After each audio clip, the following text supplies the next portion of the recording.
নিখিলবঙ্গ মেধা অন্বেষণ বা নিখিলবঙ্গ মেধা উৎকর্ষ অভিযান ক্লাস 5 সেট 1 নম্বরের প্রশ্ন কি বলছে? বিষয় গণিত।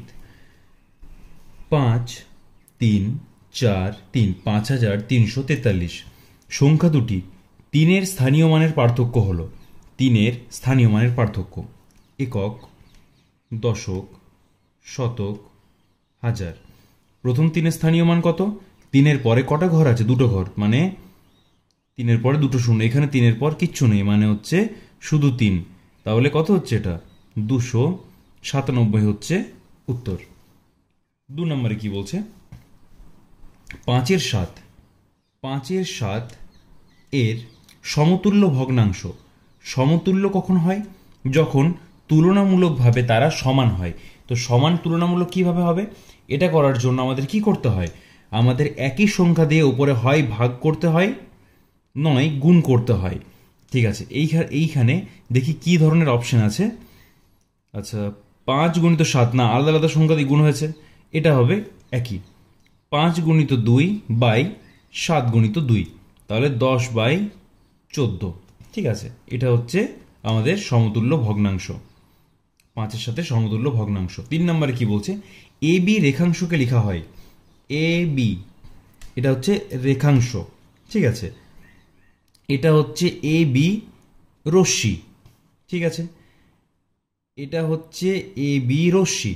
ঠিক আছে, এটা হচ্ছে এ বি সরল রেখা। ক্লিয়ার হয়ে গেছে? এটা হচ্ছে রেখাংশ, রেখাংশ যার দুদিকে প্রান্তবিন্দু আছে। এটা হচ্ছে রশ্মি, এটাও রশ্মি। এটা হচ্ছে সরল রেখা, সরল রেখা। এটা অ্যাকচুয়ালি সরল রেখাংশ। ঠিক আছে, যাই হোক, রেখাংশ বলতে সরল রেখাংশ বোঝানো হচ্ছে এখানে। 4 নম্বরে কি বলছে? 3, 5, 0, 8 এই অঙ্কগুলি দিয়ে গঠিত 4 অঙ্কের ক্ষুদ্রতম সংখ্যাটি হলো। 4 অঙ্কের ক্ষুদ্রতম সংখ্যা বলেছে 3। এখানে তোমরা কি ভুল করো একটা, 4, 3, 5, 0, 8। এখানে ভুলটা কি করে অনেকে এখানে 0, 3, 5, 8 এরকম লিখে দেয়, কিন্তু এটা যদি লিখে দিয়েছো তাহলে ভুল হয়ে গেছে। কেন? এটা তো 3 অঙ্কের সংখ্যা হয়ে যাচ্ছে না। তাই আমাদের কি করতে হবে? আমাদের 4 অঙ্কের সংখ্যা লিখতে হবে 3, 0, 5, 8। এটা 4 অঙ্কের সংখ্যা হচ্ছে। এটা যদি লিখো তাহলে আগে শূন্যর কোনো দাম নেই। তোমাকে আমি 12 টাকা দিলাম আর তোমাকে আমি শুধু 12 টাকা দিলাম, একই মিনিং দাঁড়াচ্ছে না। এই শূন্যের কোনো দাম নেই, ডাজন্ট ম্যাটার। আচ্ছা চলো, 5 নম্বরে কি অঙ্ক বলছে? 3/5 একটি, 5 নম্বর দিই, 3/5 একটি কি ভগ্নাংশ? এটা হচ্ছে একটা মিশ্র ভগ্নাংশ। এটা হচ্ছে একটা মিশ্র ভগ্নাংশ। আচ্ছা, তোমাদের তিনটেই বলে দিচ্ছি আমি। 1 নম্বরে হয় প্রকৃত ভগ্নাংশ, প্রকৃত ভগ্নাংশ। 2 নম্বরে হয় অপ্রকৃত ভগ্নাংশ, অপ্রকৃত ভগ্নাংশ। 3 নম্বরে হয় মিশ্র ভগ্নাংশ, 3 নম্বরে হয় মিশ্র ভগ্নাংশ।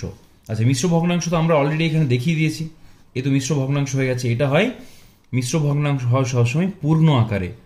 পূর্ণ আকারে কিরকম? এটা হচ্ছে 3/5 এই পূর্ণ থাকবে একটা। ঠিক আছে, এটা হচ্ছে মিশ্র ভগ্নাংশ। আচ্ছা, প্রকৃত ভগ্নাংশ কোনটা? ওপরেরটা কি বলা হয়? ভগ্নাংশের ওপরেরটিকে বলা হয় লব, আর নিচে বলা হয়, নিচে যেটা থাকে সেটাকে বলা হয় হর। নিচেরটাকে বলা হয় হর। তাহলে প্রকৃত ভগ্নাংশ কি হবে? প্রকৃত ভগ্নাংশের ক্ষেত্রে হবে লব ছোট আর হর বড়। উদাহরণস্বরূপ বলা যেতে পারে 5/7। অপ্রকৃত ভগ্নাংশ কোনটা?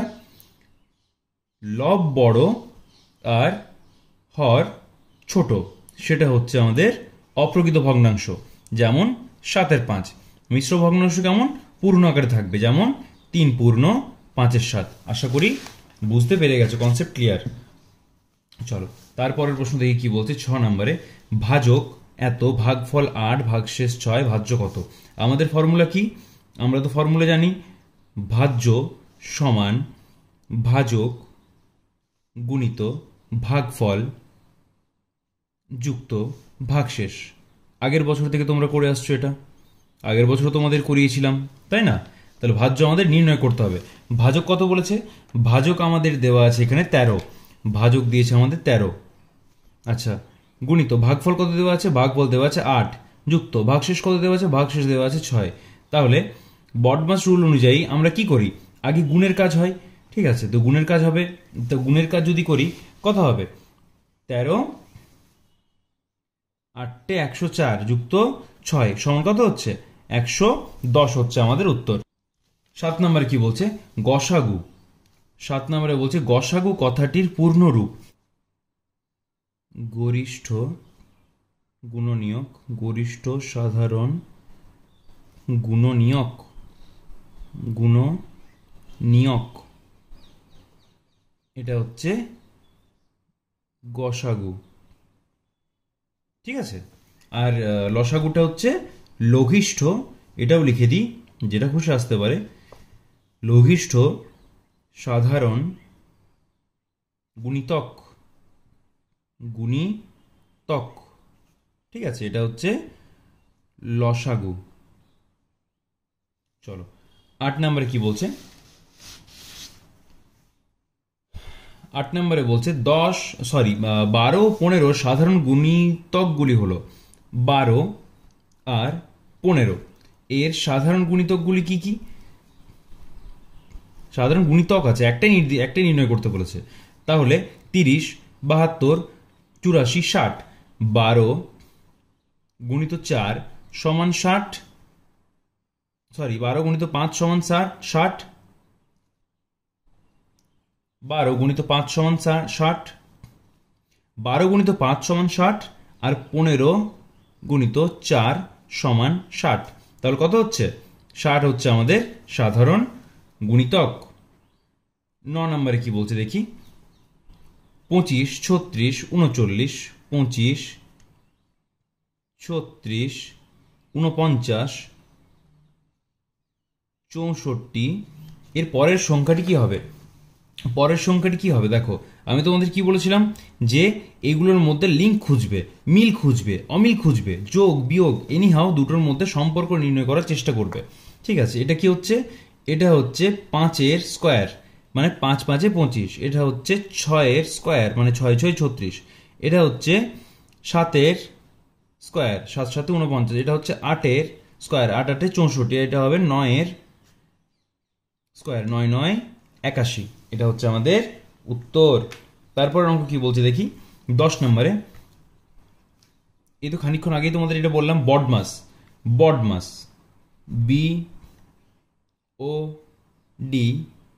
BODMAS। বি মানে কি হচ্ছে? বি মানে হচ্ছে ব্রেকেট, বি মানে হচ্ছে ব্রেকেট। ও মানে অফ, বাংলায় এর। ডি মানে ডিভিশন বা ভাগ, এম মানে মাল্টিপ্লিকেশন বা গুণ, অ্যাড মানে এ মানে অ্যাড বা অ্যাডিশন, অ্যাডিশন মানে যোগ, এস মানে সাবট্রাকশন বা বিয়োগ। 11 নম্বরে কি বলছে দেখি? 11 নম্বরে বলছে ঘনবস্তুর মাত্রা। আচ্ছা, ঘন বস্তুর মাত্রা। ঘনবস্তুর মাত্রা কটা হয়? মাত্রা বলতে এখানে ডাইমেনশন কথা বলা হয়, যেমন 2D 3D এর কথা বলি না আমরা। তো ঘনবস্তুকে আমরা হাত দিতে পারি, এটা যে মোবাইলটা একটা ঘনবস্তু, এটাকে আমরা হাত দিতে পারছি, এবং 3টে দিক আছে যার, ঠিক আছে? তাহলে এটা হবে 3D, বা মাত্রা হচ্ছে ত্রিমাত্রিক। তাহলে ঘনবস্তুর মাত্রা হচ্ছে 3। 12 নম্বরে কি বলছে? 12 নম্বরে বলছে 3 পূর্ণ 1-এর 7। 3 পূর্ণ 1-এর 7 সংখ্যাটির অনন্যক হলো। এই যে সংখ্যাটি আছে তার অনন্যক, তার অনন্যক হলো, এর অনন্য কি হবে? তাহলে 3 পূর্ণ 1-এর 7কে আগে নির্ণয় করতে হবে, একটা অপ্রকৃত ভগ্নাংশের আকারে আনতে হবে। আচ্ছা, 3 7 3 এখানে হয় গুণ, এখানে হয় যোগ। 7 3 21, 21 আর 22, 22/7। এর অনন্য কি হবে? এর অনন্যক হবে, যদি এর অনন্যক এখান থেকে নির্ণয় করি, এর অনন্যক হবে 7-এর 22। 7-এর 22 কোথায় আছে অপশন? এই তো গ। আচ্ছা, 13 নম্বরে কি বলছে? 13 নম্বরে বলছে একদিনের 5-এর 8 অংশ সমান কত ঘন্টা? একদিন সমান 24 ঘন্টা, ঠিক আছে? তাহলে 24 তার 5-এর 8 অংশ, 8 3-এ 24, 3 5-এ 15, তাহলে 15 ঘন্টা। কোথায় আছে অপশন? 13 এই তো গ। ঠিক আছে, 14 নম্বরে কি বলছে দেখি। 14 নম্বরে বলছে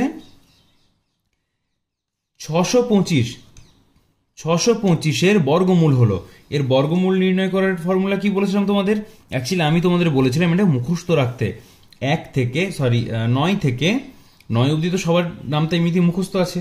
ঠিক আছে, তো 9 9 81 হচ্ছে 9 থেকে একদম 10 থেকে 25 অবধি স্কোয়ার যেগুলো হয়। ঠিক আছে, যেমন 11 হচ্ছে 121, ঠিক আছে, 12 হচ্ছে 144, 13 হচ্ছে 169, 14 হচ্ছে 196, 15 হচ্ছে 225, 16 হচ্ছে 256,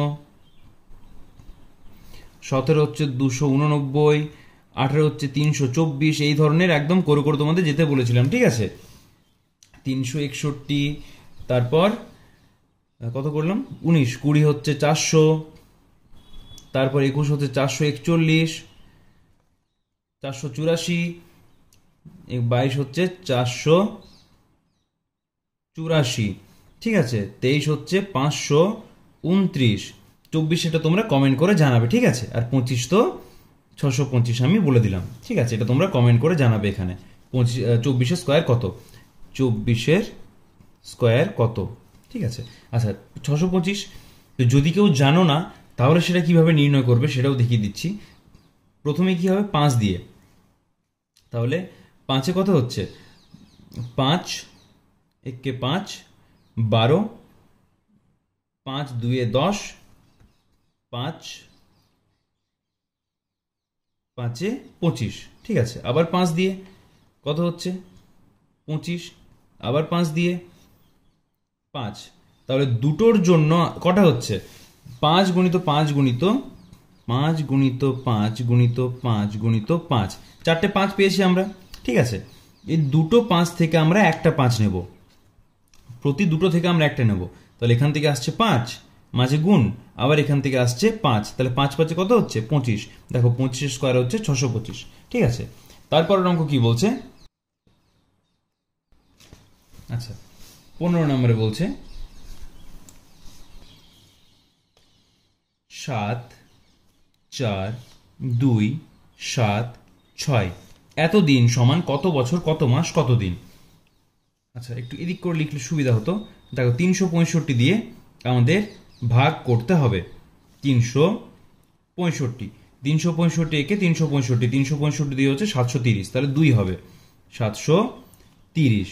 ঠিক আছে, 2 1 7 ভাগ করা যায় না, 0 6 নামছে, তাহলে 365 3 হবে 1095, 1095 কত থাকছে 5-এর পর 1 গুনলে 6 পাই, 9-এর পর 17 পাই, 8 গুনলে 1 181, তাহলে এটা পেয়ে গেলাম আমরা 203 বছর। ঠিক আছে, আবার এটাকে মাস নির্ণয় করতে গেলে কি হবে 30 দিয়ে, তাহলে 3 6 18 মানে 180, 1, তাহলে 6 মাস আর 1 দিন, সুন্দর না? 203 বছর 6 মাস 1 দিন কোথায় আছে? 203 বছর 16 মাস না, 203 বছর 6 মাস। 16 মাস কখনো থাকবে না, কেন থাকবে না? কারণ 16 মাস 12 মাস মানেই তো 1 বছর। ঠিক আছে, সেটা এখানে অ্যাড হয়ে যাবে। 203 বছর 6 মাস 1 দিন, এটা হবে আমাদের উত্তর। আচ্ছা 16 নম্বরে কি বলছে দেখি। দুটি সংখ্যার গুণফল হচ্ছে 1035। একটি সংখ্যা 23 হলে অপর সংখ্যাটি কত? এটা খুবই সহজ, সম্ভবত 45 উত্তর বেরোবে। 23 4 হচ্ছে 92, তাহলে কত হচ্ছে এখানে 115। ঠিক আছে, আচ্ছা 17 নম্বরে কি হচ্ছে? 17 নম্বরে হচ্ছে 16। আচ্ছা এটা একটা সরল আছে, আচ্ছা ঠিক আছে চলো লেখা যাক একটা সরল। 16, আগে সরলটা আমরা ভালোভাবে লিখে নিই। 16 8 বিযুক্ত 5 বিযুক্ত 2 2 বিযুক্ত 1 বিযুক্ত 1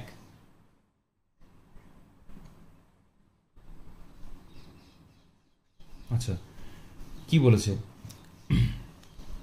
আবার এখানে একটা রেখা বন্ধনী আছে, এখানে রেখা বন্ধনী আছে। ও বলেছে এখানে একের এই যে এটা আছে, এটাকে কি বলা হয়, এটাকে রেখা বন্ধনী বলা হয়, ঠিক আছে। আচ্ছা চলো সরলটা করে নিই আমরা, সরলটা যখন লেখা হয়েছে। তাহলে প্রথমে কি করব আমরা, প্রথমে হবে ব্র্যাকেটের কাজ, কোন বন্ধনী, রেখা বন্ধনী। তাহলে বাকিটা আমরা হুবহু যেমন আছে সেরকম লিখে দেব। 8 বিযুক্ত 5 বিযুক্ত 2, আচ্ছা 2 এক আর একে বিয়োগ করলে 0, ঠিক আছে। তাহলে 2 বিযুক্ত 0 মানে 2 থাকছে এখানে, তাই না? আচ্ছা 16 8 বিযুক্ত 5 বিযুক্ত 2, 2 2 হচ্ছে 4, 2 এর 2 হচ্ছে কিছু নেই মানে এখানে এর, সেটাকে আমরা গুণ করি, ঠিক আছে। 4 সমান 16 8 বিযুক্ত 5 বিযুক্ত 4, তাহলে 8 বিযুক্ত 5 বিযুক্ত 4 মানে কত হচ্ছে 8 বিযুক্ত 1, ঠিক আছে। বাকিটা সমান আমরা এদিকেই করে দিচ্ছি। তাহলে 16 এর এর মানে কিছু না গুণ, ঠিক আছে। 8 বিযুক্ত 1 মানে হচ্ছে 7, 112 হচ্ছে উত্তর, ঠিক আছে। আচ্ছা চলো 18 নাম্বার কি বলছে দেখি। 18 নাম্বার, যে বর্গক্ষেত্রের ক্ষেত্রফল 18, যে বর্গক্ষেত্রের ক্ষেত্রফল, তাহলে বর্গক্ষেত্রের ক্ষেত্রফল 169 বর্গ সেমি, তার একটি বাহুর দৈর্ঘ্য কত? বর্গক্ষেত্রের ক্ষেত্রফল কি ফর্মুলা, বাহু তার স্কয়ার, ঠিক আছে। বর্গক্ষেত্রের ক্ষেত্রফল হচ্ছে বাহু স্কয়ার, দেওয়া কত আছে 169 সমান হচ্ছে বাহু তার স্কয়ার। তাহলে স্কয়ারটাকে তোলার জন্য কি করতে হয়, রুট করতে হয়, বা স্কয়ারটা সমানের এদিকে এলে কি হয়, রুট হয়ে যায়। তাহলে রুট ওভার 169 সমান হচ্ছে বাহু, একটি বাহু। অর অর অর 13 সমান হচ্ছে একটি বাহু, তাহলে একটি বাহু হচ্ছে 13 সেমি, ঠিক আছে। চলো 19 নম্বর কি বলছে দেখি। 81 ভাজিত 100 সমান কি লিখবো আমরা, 81 বাই 100। কটা শূন্য আছে, দুটো শূন্য আছে, তাহলে এক ঘর দু ঘর, দু ঘরের আগে একটা দশমিক বসে যাবে, তাহলে 0.81 হচ্ছে আমাদের উত্তর। কত নম্বর অপশনে আছে, 0.কতেই আছে, প্রথমেই আছে। আচ্ছা আবার একটা সরল দিয়েছে, চলো লিখা যাক সরলটা। সরলটা হচ্ছে 24 ভাজিত 4 গুণিত 6 বিযুক্ত 3 বিযুক্ত 24 ভাজিত 4 6 বিযুক্ত 3, এটা সমান কত হবে। দেখো এখানে যা আছে এই 24 ভাজিত 4 গুণিত 6 বিযুক্ত 3, আবার মাঝে শুধু বিয়োগ চিহ্ন দিয়ে 24 ভাজিত 4 গুণিত 6 বিযুক্ত 3, কিন্তু এখানে এর আছে, ঠিক আছে। এটা আমাদেরকে একটু ফোকাস করতে হবে, নইলে তো আমরা দুটোই একই রকম অ্যান্সার আসছিল, বিয়োগ করলে শূন্য হয়ে যেত, আমরা এটা দেখতে পেতাম, কিন্তু এটা হবে না, ঠিক আছে। কি হবে চলো আগে দেখে নিই।